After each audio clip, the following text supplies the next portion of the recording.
O Papa Francisco enviou uma carta ao presidiário Luiz Inácio Lula da Silva.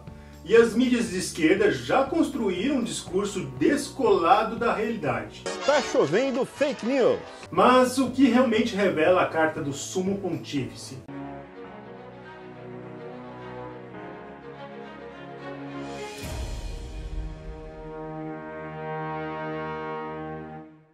O Papa Francisco enviou uma carta ao condenado ex-presidente Lula, que estabelece residência em Curitiba há mais de um ano. A mensagem do Papa foi uma resposta a uma carta que Lula enviou em abril deste ano, agradecendo ao apoio que o Sumo Pontífice tem demonstrado ao povo brasileiro, pela justiça e pelos mais pobres. Uma carta puxa-saco, com a clara intenção de receber o retorno para utilizar da velha panfletagem. Acho que ninguém ficou surpreso com a carta do Papa ao presidiário. Afinal, a Igreja Católica, apesar dos seus esforços em não se contaminar politicamente, acaba escorregando algumas vezes. Como é o caso da Carta do Pontífice, enviada ao teólogo peruano Gustavo Gutiérrez Merino, considerado por muitos como fundador da Teologia da Libertação. Carta esta que foi comemorada pelo próprio Frei Beto. Ao felicitar nosso confrade e meu dileto amigo Gustavo Gutiérrez por seus 90 anos, o Papa Francisco reconhece o valor da Teologia da Libertação e reforça na Igreja a opção pelos pobres.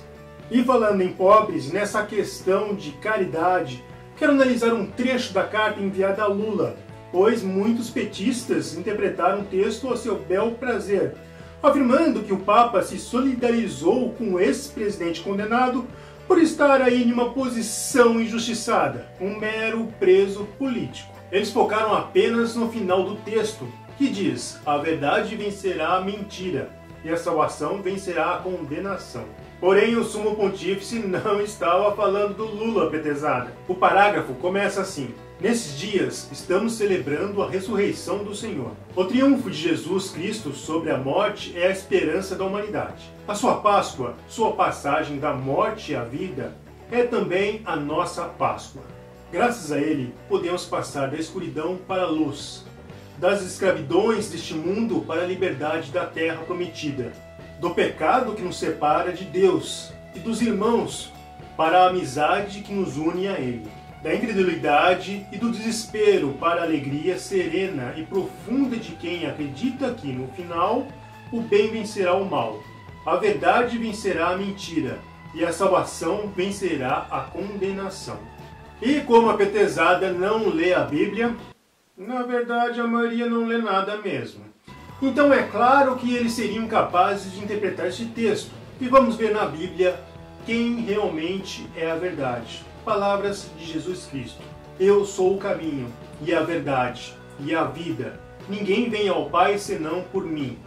João 14:6. Portanto, a verdade é Jesus Cristo, não é o Lula. E neste texto está falando da Páscoa, especificamente do sacrifício de Jesus, a passagem da morte à vida. Apenas lembrando que a Bíblia deixa bem claro que Deus não é um Deus da caridade, mas sim um Deus da justiça.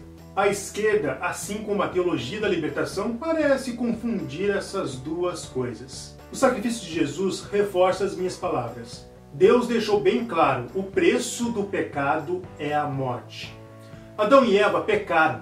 Deus poderia ser caridoso e aceitar apenas um pedido de desculpas.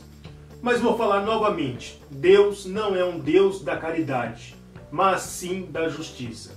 Por isso motivou os descendentes ao sacrifício do Cordeiro, para eles nunca esquecerem que um dia alguém teria que ser sacrificado pelo pecado cometido. Isso é sinal de ordem e não desordem. Mas a esquerda usa a caridade como forma de propaganda. A velha panfletagem esquerdista, que explora temas populares com o intuito de se manter no poder. E até na cruz Jesus deu exemplo de ordem, perdoando o ladrão ao seu lado, sem promover a caridade, que seria retirá-lo do seu calvário. Agora, se os petistas quiserem aí seguir o que escrevem, pode aí botar Lula na cruz, sepultá-lo e ver se ele ressuscita em 3 dias.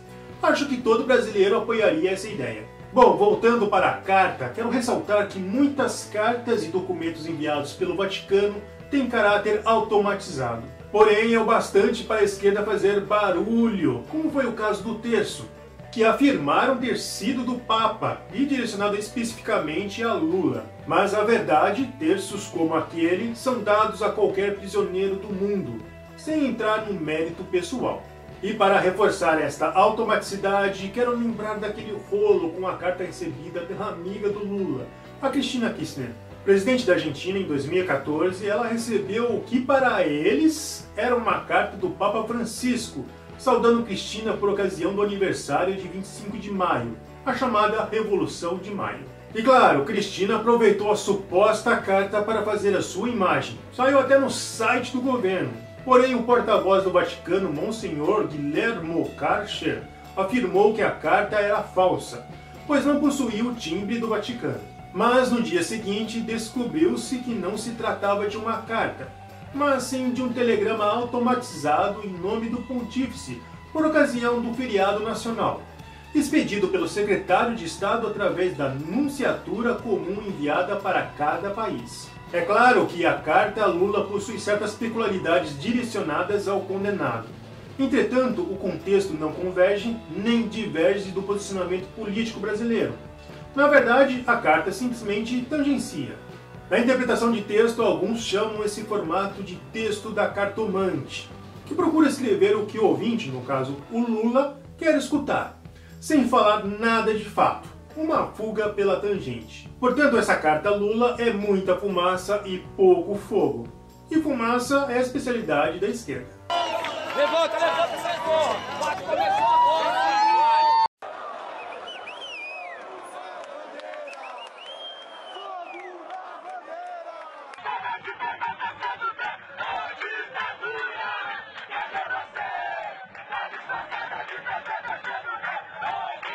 E falando em fumaça, e para terminar este vídeo, quero lembrá-los também daquele caso, quando a ONU Brasil se utilizou de uma carta do Papa para promover a agenda gay. Sim, as Nações Unidas no Brasil distorceu as informações de uma carta, insinuando que o Papa Francisco teria aprovado a união de homossexuais e reconhecido também a família homossexual. Isso foi uma canhotada da ONU. Ela é especialista em canhotada. Canhotada, não sei se existe essa palavra, mas se não existe eu acabei de inventar. Bom, então é isso aí. Se você gostou desse vídeo, curta, comente e compartilhe. E tem vídeos aqui no canal todos os dias. E se você não quiser perder nenhum vídeo, clique aqui no sininho. Assim o YouTube vai notificá-lo sobre os novos vídeos.